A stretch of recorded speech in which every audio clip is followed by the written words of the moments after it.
Kas yra terminologija? Pagal pavadinimą tai mokslas apie terminus. Iš tiesų tai yra buitinis arba per daug supaprastintas supratimas.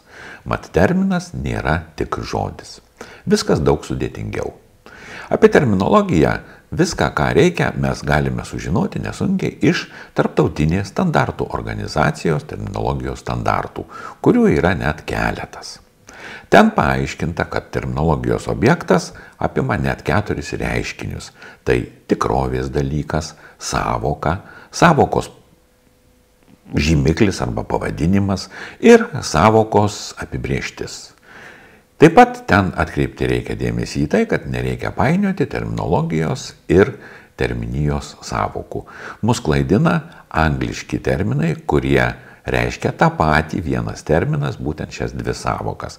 Taigi terminija yra vieno dalykinio lauko srities, žymiklių ir sąvokų rinkinys.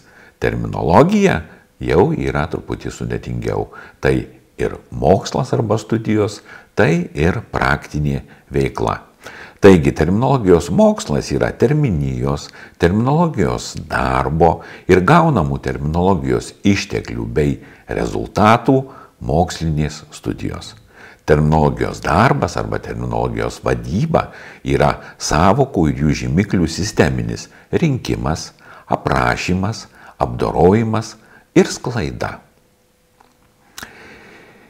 Europos komisija prieš maždaug 10 metų pareiškė, kad terminologija yra pagrindinė žinių visuomenės disciplina.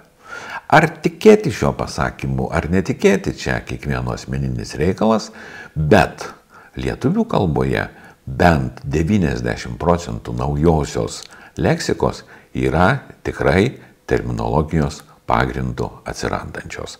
Taigi, terminologija yra visada labiau praktika negu teorija. Terminologija visada yra labiau multidisciplina nei lingvistika.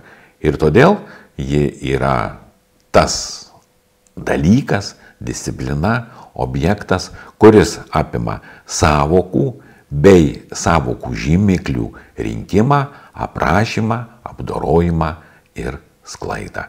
Kaip matote, be sąvokos terminas apsiėjome.